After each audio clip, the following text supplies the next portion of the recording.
Most gardeners accept one rule without questioning it. Tomatoes are a summer crop. January is off limits. Cold kills them. Growth stops. The season is over. That belief quietly erased one of the most effective tomato techniques ever used. A method that once produced fresh tomatoes in the heart of winter without modern heaters, grow tents, or electricity. This technique wasn't lost because it stopped working. It was forgotten because it worked too well without selling anything. Why tomatoes actually fail in winter. Tomatoes do not die from cold air alone. They fail when roots are exposed to fluctuating soil temperatures, excess moisture, and sudden nutrient lockout. In winter, soil loses its biological activity. Microbes, you see, slow down quite a bit. Nutrients just stop cycling.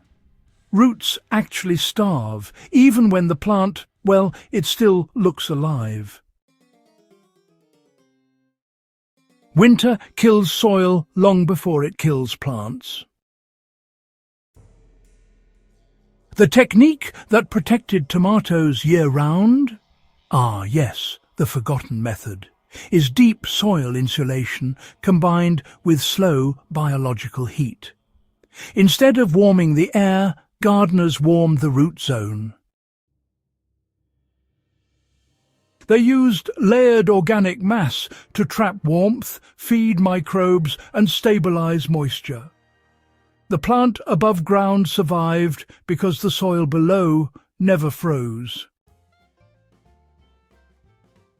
This is not a greenhouse trick. It is a soil trick. How soil creates its own heat. When organic material breaks down, it releases energy. This slow biological activity produces gentle warmth that remains stable even when air temperatures drop. When roots sit inside this zone, they continue growing while everything else shuts down. This principle powered winter gardens long before electricity existed.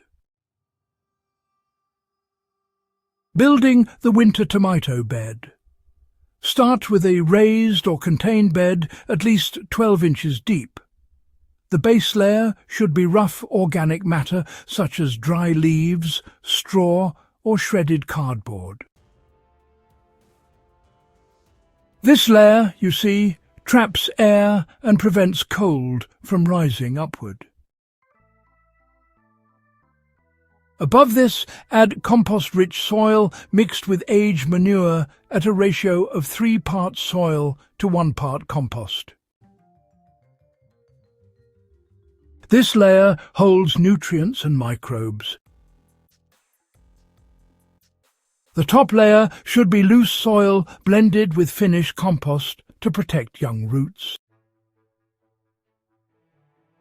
The critical depth most gardeners ignore. Tomato roots must sit at least 8 inches below the surface to stay insulated. Shallow planting exposes roots to temperature swings that cause growth shutdown. When planting tomatoes, it's best to place them deeper than you might expect, burying about 2/3 of the stem. Tomatoes are quite remarkable, you know. They'll form roots all along those buried stems, which not only increases their access to warmth, but also makes them sturdier. Now, you might wonder if January sunlight is really sufficient. Well, tomatoes don't actually need that intense summer sun to survive. They need consistent light and stable roots. Even weak winter sunlight supports photosynthesis when stress is removed from the root zone. Once roots stay active, growth continues slowly but steadily. You know, the watering mistake that ruins winter tomatoes is actually quite common. Cold water shocks roots instantly. Always use water that has rested indoors and reached ambient temperature. Water only when the topsoil begins to dry slightly. Overwatering in winter, well, it suffocates roots.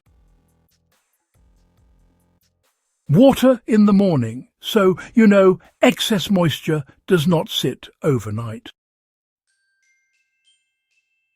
The biological boost, really, that keeps roots alive. To keep soil biology active in cold months, feed microbes lightly. Mix 1 teaspoon of unsulfured molasses into 1 litre of room temperature water. Apply once every 2 weeks around the root zone. This feeds microbes without forcing growth or creating imbalance. Why fertilizer fails in winter?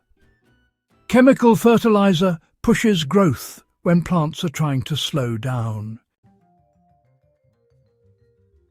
This creates weak tissue and stress. Biological feeding supports root health without forcing leaf expansion.